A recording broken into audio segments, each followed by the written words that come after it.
Impact book एक और lecture के अंदर बहुत बहुत स्वागत है। सर क्या ये इम्पैक्ट बुक, इम्पैक्ट प्लेयर तो सुना आईपीएल में, वहीं से तो नाम रखा है बुक का। इम्पैक्ट प्लेयर आके क्या करता है, खेल बदल देता है।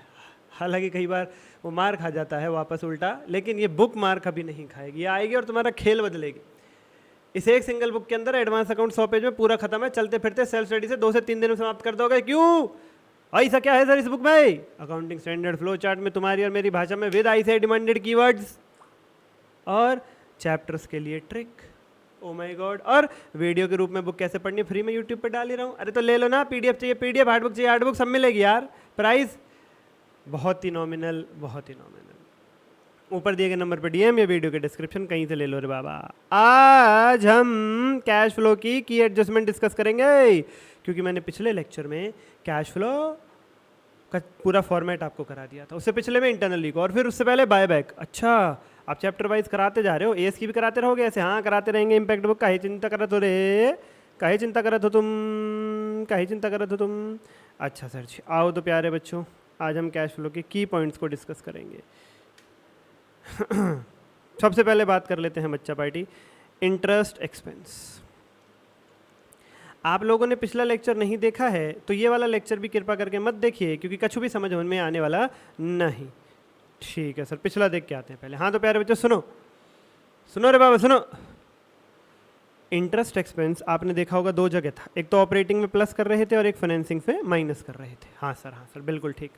जब हम इंटरेस्ट एक्सपेंस को ऑपरेटिंग में प्लस करते हैं तो एक्रूड बेसिस पे करते हैं, और जब फाइनेंसिंग से माइनस करते हैं तो पेड बेसिस पे करते हैं। फॉर एग्जांपल हमने 1 लाख का लोन लिया, साल का ब्याज बनता है 10%, तो एक्रूड इंटरेस्ट कहलाएगा 10,000।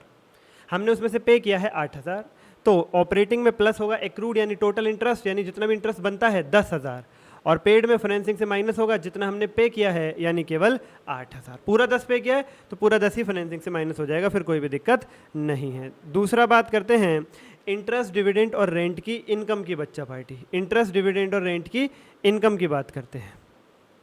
ऑपरेटिंग एक्टिविटीज से माइनस करते हैं और इन्वेस्टिंग एक्टिविटीज में प्लस करते हैं, आपने पिछले फॉर्मेट के अंदर देखा होगा।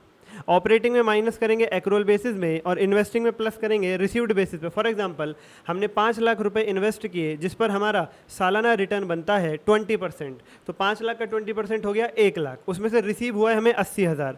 तो ऑपरेटिंग में जो माइनस करेंगे वो पूरा एक्रूड बेसिस पे करेंगे यानी कि 1 लाख, और इन्वेस्टिंग में जो प्लस करेंगे वो जितना रिसीव हुआ है उतना प्लस करेंगे यानी कि 80,000 बच्चा पार्टी, 80,000 बच्चा। तीसरा point, provision for bad and doubtful debts. अगर इसमें इंक्रीज हो रहा है तो ऑपरेटिंग में ऐड कर देना, डिक्रीज हो रहा है तो ऑपरेटिंग से लेस कर देना। ठीक है सर, ठीक है सर। जहाँ ऐड में सिखाया था ना डीजीपी दिल और लेस में सिखाया था ड्रिप, वहाँ पे ऐड लेस कर देना। उसके बाद डिविडेंड की बात करते हैं। अगर हम 25-26 की कैश फ्लो स्टेटमेंट बना रहे हैं, अगर हम 25-26 की कैश फ्लो स्टेटमेंट बना रहे हैं तो उसके अंदर 25-26 का इंटरिम डिविडेंड फाइनेंसिंग से माइनस और एनपीबीटी यानी नेट प्रॉफिट बिफोर टैक्स की कैलकुलेशन में प्लस होगा, और 25-26 की कैश फ्लो स्टेटमेंट में 24-25 यानी पिछले साल का फाइनल डिविडेंड फाइनेंसिंग से माइनस और एनपीबीटी में प्लस होगा। करंट ईयर की कैश फ्लो स्टेटमेंट में करंट ईयर का इंटरिम डिविडेंड फाइनेंसिंग से माइनस और एनपीबीटी में प्लस होता है।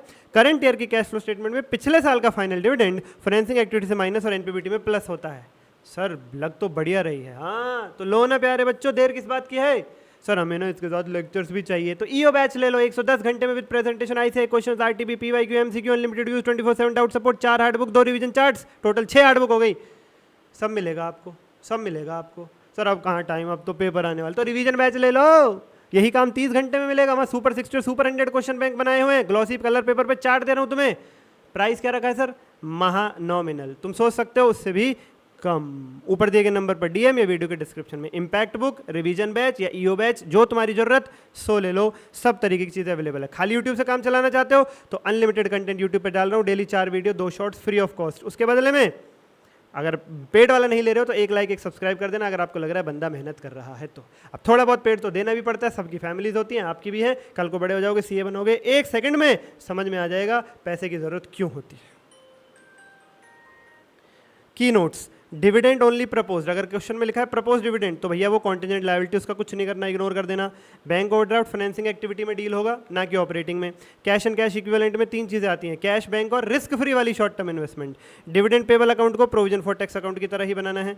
और sir provision for tax account कैसे बनता है अभी बता देता हूँ, रुक जाओ। और issue of shares, debentures, bonds for no और in kind consideration are not included in cash flow. मान लीजिए क्वेश्चन में लिखा है इक्विटी शेयर, प्रेफरेंस शेयर या बॉन्ड इशू हो रहे हैं, लेकिन वो बोनस में इशू हो रहे हैं, यानी फ्री में इशू हो रहे हैं, उनके बदले पैसा नहीं आ रहा, तो कैश फ्लो स्टेटमेंट में मत लेना। क्यों? कैश फ्लो स्टेटमेंट का नाम है कैश फ्लो स्टेटमेंट। जब पैसा ही नहीं आ रहा तो क्या फायदा। ये रहा provision for tax account. Opening balance यहाँ लिखोगे, जितना प्रोविजन फॉर टैक्स आपने करंट ईयर में बनाया है जो स्टेटमेंट ऑफ P&L में दिखेगा वो यहाँ bye P&L account current year. अच्छा जी, जितना टैक्स आपने पे कर दिया है वो यहाँ टू बैंक में, और बैलेंस क्लोजिंग बैलेंस यहाँ। Opening balance by balance BD, current year का प्रोविजन बाय P&L, जो पे कर दिया टू बैंक और जो बच गया वो टू बैलेंस CD। ऐसे ही डिविडेंड पेबल अकाउंट भी बनेगा अगर बनाना चाहोगे तो। उसके बाद प्यारे बच्चों net profit before tax. Net profit before tax जो हमारा ऑपरेटिंग एक्टिविटी का पहला आइटम होता है। कई बार ये क्वेश्चन में डायरेक्टली गिवन होता है, कई बार हमें खुद निकालना पड़ता है, तो इसका शॉर्टकट है NTPP PIPI। PP मतलब PIPI, NTPIPI। N for net profit, T for transfer to reserve, P for propose dividend वो भी प्रीवियस ईयर का, I फॉर इंटरिम डिविडेंड वो भी करंट ईयर का, P for provision for tax current year का, minus income tax refund. NTPP, PP means PIPI, NTPIPI, NTPP। Net profit current year का, transfer to reserve, propose dividend previous year का, interim dividend paid, provision for tax minus income tax refund. सारी चीज current year की लेनी है, केवल propose dividend previous year का आएगा। This is it. बुक ले लो, कमेंट करो, इस साल हमारा होगा, DM करो। फ्री डाउट्स के लिए टेलीग्राम जरूर ज्वाइन कर लो, क्योंकि वहाँ पे फ्री में डाउट है, चाहे कोई मेरे पेड स्टूडेंट है चाहे कोई मेरा पेड स्टूडेंट नहीं है। आज के लिए इतना ही, धन्यवाद। At last life is one, live it all, comment. ये साल हमारा होगा। बाय बाय बच्चा बाटी, लव यू ऑल।